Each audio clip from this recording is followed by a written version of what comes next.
Sebelum kita melakukan pembelajaran, untuk meningkatkan jiwa nasionalisme, alangkah baiknya kita menyanyikan lagu nasional. Silakan untuk berdiri. Baik, Bu.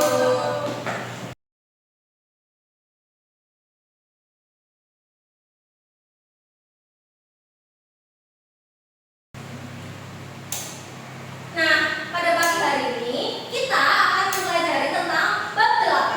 Sehatlah ragaku, teks informasi di kelas 4.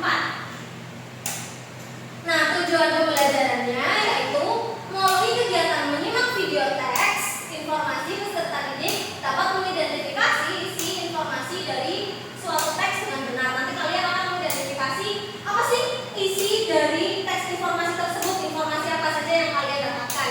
Kemudian dari diskusi kelompok, kalian dapat membandingkan jenis-jenis paragraf berdasarkan ide pokoknya dengan tepat.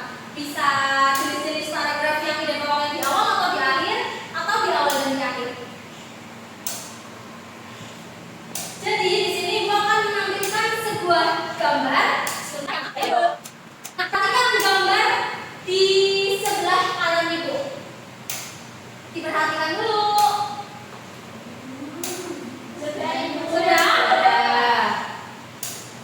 Nah, setelah diperhatikan, menurut kalian informasi apa sih yang kita dapat dari gambar tadi?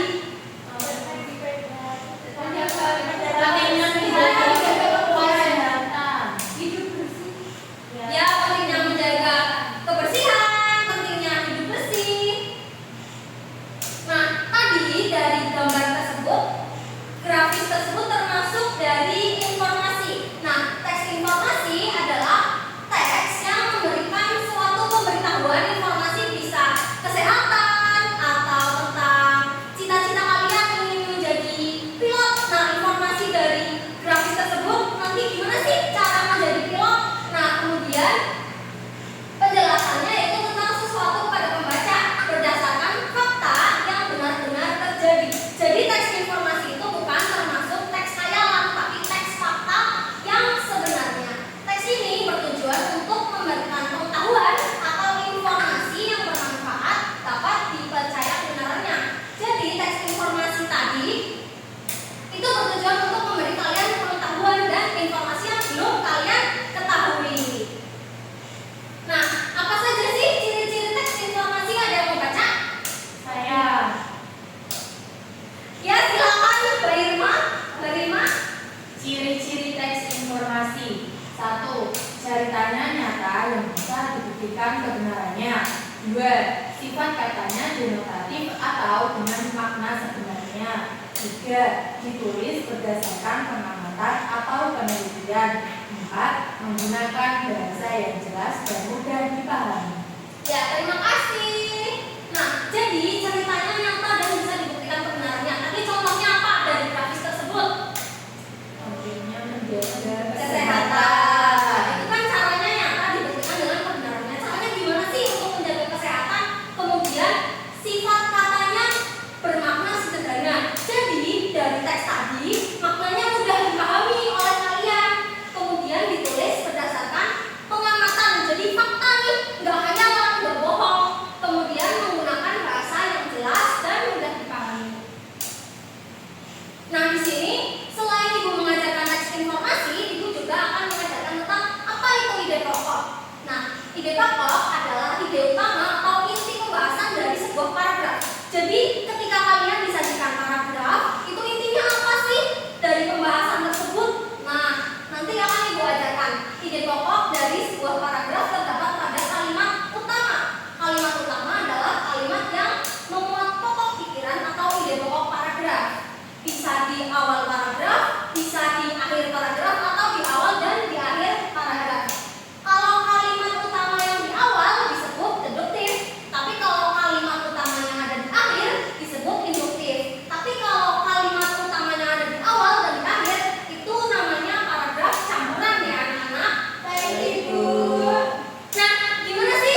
Di sini ada yang mau membaca contoh paragraf induktif dan deduktif?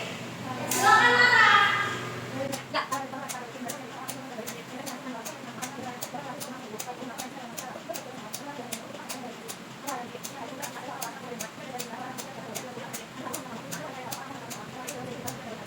Nah, terima kasih Nara. Jadi di sini ada paragraf deduktif dan paragraf induktif. Kalau paragraf deduktif itu polanya khusus ke umum. Jadi kalimat utamanya ada di awal paragraf. Tetapi jika paragraf induktif itu kalimat utamanya ada di akhir paragraf. Jadi pola penulisannya dari umum ke khusus.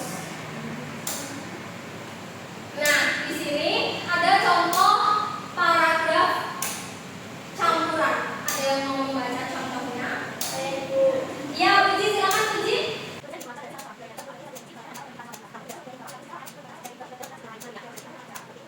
Nah, terima kasih Mbak Puji. Jadi di sini ada paragraf deduktif induktif atau biasa kita sebut paragraf campuran. Di sini kalimat utamanya ada di awal dan di akhir.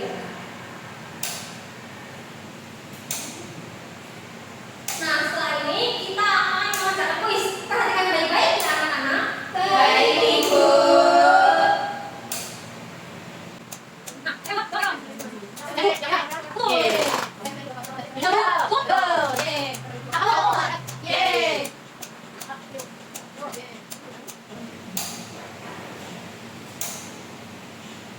Nah, sebelum kalian menyimak video yang nanti akan Ibu tanyakan, Ibu akan membentuk kalian menjadi dua kelompok. Baik, Ibu. Kelompok pertama ada Rima dan Kak Imaya, kelompok kedua ada Puji dan Nara. Ini angka bedanya ya, anak-anak.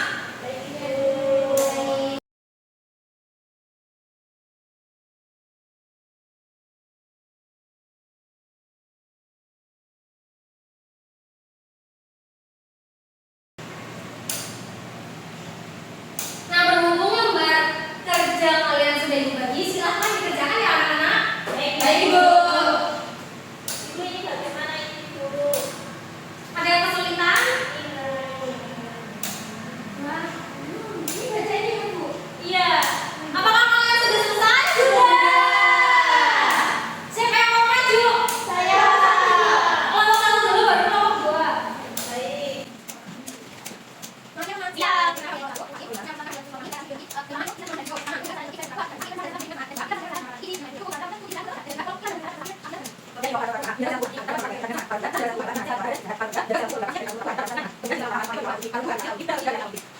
Jadi